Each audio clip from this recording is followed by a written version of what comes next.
नमस्कार साथियों, स्वागत करता हूँ अपने YouTube चैनल पर। स्टार्ट करते हैं वीडियो। आज हम बात करेंगे इसराइल ईरान के कन्फ्लिक्ट में जो रिसेंटली अभी हुआ है, वहाँ पर कौन कौन से जो चीज़ें थी वो बहुत ज़्यादा प्रवोक कर रही हैं इसराइल और ईरान के कन्फ्लिक्ट के कारण। इसराइल और ईरान का जो पूरी तरह जो कन्फ्लिक्ट है ये आज का नहीं है, ये दशकों पुराना है। और साथ ही साथ अगर हम ये देखें तो ईरान और इसराइल के बीच में रिलीजियस के लिए तो लड़ाई है ही, मतलब धर्म के लिए तो लड़ाई है ही, पर साथ ही साथ इसराइल और ईरान की जो लड़ाई के पीछे जो सबसे बड़ा कारण है वो है न्यूक्लियर वेपन्स। न्यूक्लियर वेपन्स को रखने के लिए ईरान काफ़ी ज़्यादा उत्सुक है और उसके पीछे वो मिडिल ईस्ट में अपना डोमिनेंस क्रिएट करना चाहता है, और ये इसराइल बिल्कुल बर्दाश्त नहीं कर सकता है। इसी वजह से आप देखेंगे कि पॉलिटिकल लेवल पर ईरान का जो खिलाफ जो है वो हमेशा इसराइल खड़े रहता है, और साथ ही साथ जो यूरोप और यूनाइटेड स्टेट्स हैं वो हमेशा इसराइल के साथ खड़े रहते हैं, क्योंकि वो नहीं चाहते कि ईरान के पास न्यूक्लियर वेपन्स आए। ये भी देखा गया है कि अभी रिसेंटली हमास और इसराइल के वॉर के बाद जब इसराइल ने अटैक्स किए एम्बेसीज़ पर सीरिया में, उसके बाद से ईरान ने पूरी तरह बागडोर अपने हाथ में लेते हुए पूरी तरह अपने जनता को भी दिखाया है कि वो इसराइल के ख़िलाफ़ कैसे बहुत बड़े लेवल पर खड़ा है और वो कहीं पर भी पीछे नहीं हटेगा इसराइल के सामने।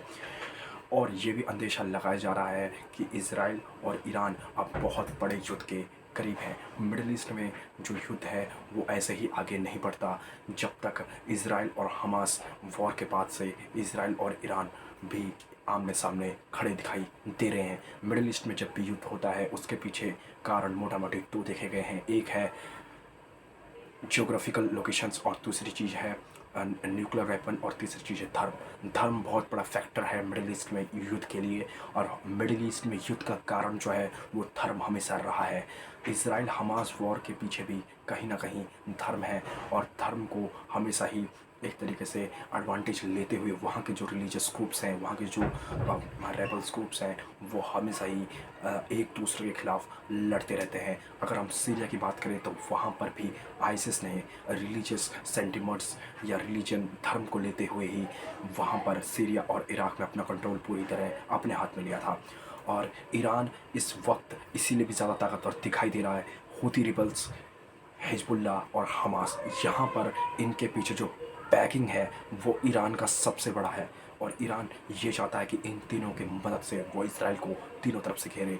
यमन में अब तक हूती रिबल्स ने बहुत ज़्यादा तबाही मचा रखी है, और उनके कंट्रोल से ही वो चाहता है कि वो इसराइल के ऊपर भी हमले करे, और हूती रिबल्स ने ऐसा ही किया और उसने इसराइल के ऊपर जोरदार तरीके से हमले किए, और इसराइल भी इसका पूरी तरह मुंहतोड़ जवाब देने के लिए पूरी तरह तैयार है। और नेतन्याहू के ख़िलाफ़ भी इसराइल के जो लोग हैं वो भी काफ़ी ज़्यादा प्रदर्शन इसलिए भी कर रहे हैं क्योंकि उनके ऊपर बड़े बड़े आरोप भी हैं। तो साथियों, इसराइल और ईरान का जो सबसे बड़ा एक और जो प्रॉब्लम ये भी है, कहीं ना कहीं वेस्टर्न कंट्रीज़ यहाँ पर काफ़ी ज़्यादा प्रोवोक करती हैं कि वो यहाँ पर डिसबैलेंस हो। यहाँ पर जब तक प्रॉब्लम डिसबैलेंस होगी, जब तक यहाँ पर पावर डिसबैलेंस होगी, तब तक यहाँ पर वेस्टर्न कंट्रीज़ अपने हथियार बेचते रहेंगे। हथियारों का ज़ख़ीरा इतना बड़ा है कि मिडिल ईस्ट में कभी शांति नहीं आ सकती।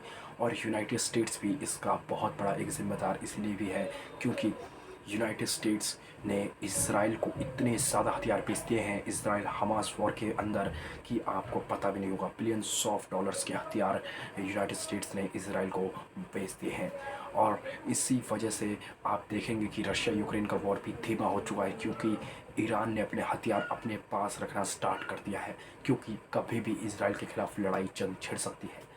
और इसी वजह से जो अरब के देश हैं वो इसराइल का साथ दे रहे हैं, क्योंकि जो ईरान की जो रिलेशंस हैं वो अरब कंट्रीज़ के साथ बिल्कुल अच्छे नहीं हैं।